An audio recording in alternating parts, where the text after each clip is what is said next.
আল্লাহু আকবার,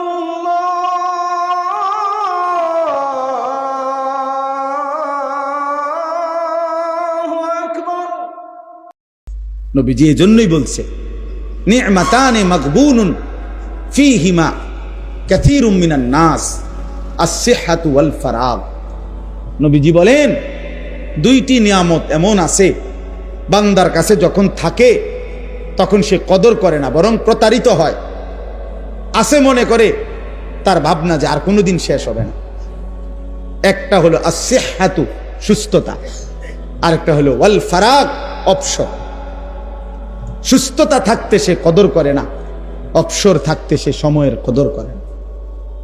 সে মনে করে এই রঙেই জীবন, এই রং তামাশা ফুটতে।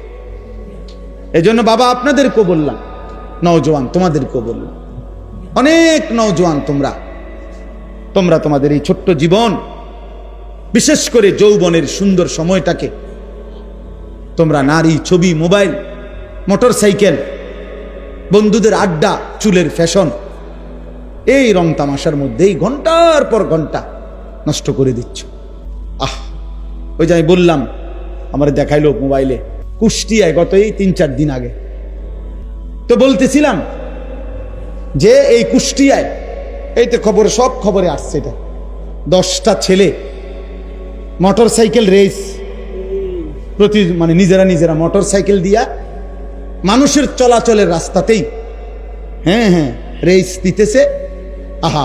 দুইটা ছেলে পিকআপের ধাক্কা লাগিয়া টুকরা টুকরা হয়ে গেছে, একেবারে বুটি বুটি হয়ে গেছে, পিস পিস হয়ে গেছে, টুকরা টুকরা হয়ে গেছে।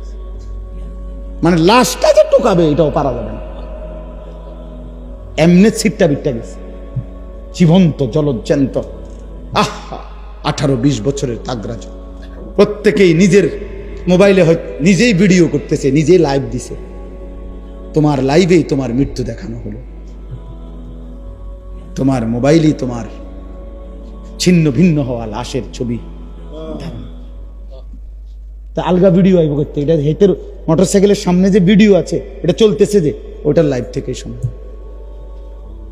কি করলা তুমি, তো আর কোনো দিন ফিরবা না।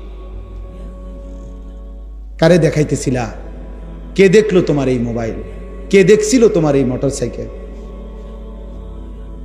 আজ কে দেখবে তোমার? কে স্মরণ রাখবে তোমার? কে তোমারে মনে রাখবে?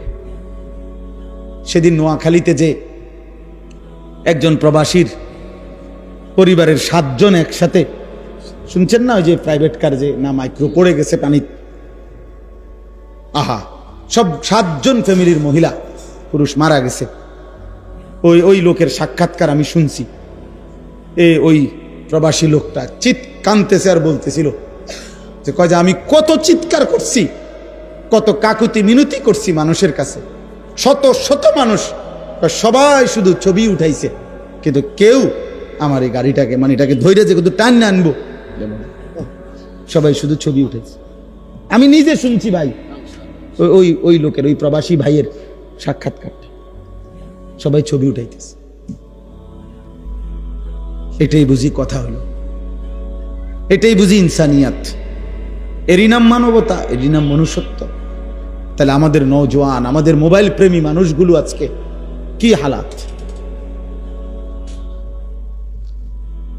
এই জন্য দোস্ত, কেউ মনে রাখবে না এই স্বার্থপর দুনিয়া, তোমার একদিনও মনে রাখবে। ওই যে মাইলস্টোন স্কুল অ্যান্ড কলেজের বাচ্চাদের কথা, আজকে 3-4 দিন 5 দিন আর কোনো আলোচনা আসেনি ভাই, পাত্তা আসেনি কারো, খালাস, শেষ। স্বার্থপর দুনিয়া কারো মনে রাখবে? সময় কই এখন তার কোনো পত্রিকায় আর একটা সংবাদ আছে? তুমি আজকে সারাদিনে একটা সংবাদ বাইর করো এগো ব্যাপারে, মনে হয় এই ঘটনা ঘটেই নাই, কেউ জানেই না কিটা হইল। 2-4 দিন লাফালাফি করছে, শেষ। যে জীবন দেওয়ার সে জীবন দিয়েই ফেলছে, যে চলে যাওয়ার সে চলেই গেছে।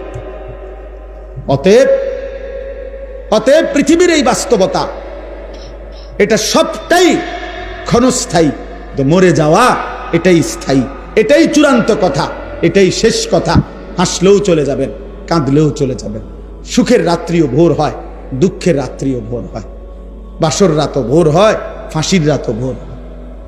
রাজপ্রাসাদে যে থাকে সেও একদিন কবরে যাবে, জীর্ণ কুঠির কুড়ে ঘরে যে থাকে সেও একদিন কবরে যাবে। 3 বেলা ঠিক মতো যে খাইতে পাইছে সেও মরে যাবে, 1 বেলাও যে খাইতে পায় না সেও একদিন মরে যাবে। অতএব বন্ধু আমার, মৃত্যু যেহেতু নিশ্চিত, কবর যেহেতু নিশ্চিত, চলে যাওয়া যেহেতু নিশ্চিত, অতএব এখনই সুযোগ, এই হায়াত থাকতেই ওই সময়ের কিছু প্রস্তুতি নাও, নয়তো আর ফিরবে না। ऐसे रहे या वैसे रहे वहां देखना फिर कैसे रहे। বুজুর্গানে দিন বলে, এ আল্লাহর বান্দা, এভাবে কিংবা ওইভাবে, মানে সুখে কিংবা দুঃখে, হাসি কিংবা আনন্দে, কান্না কিংবা বেদনায়, দুনিয়া একভাবে না একভাবে পার তো হবে। কিন্তু দেখার বিষয় হলো ওহা দেখনা ফের कैसे रहे, ওইখানে দেখার বিষয় হলো কেমনে থাকবা।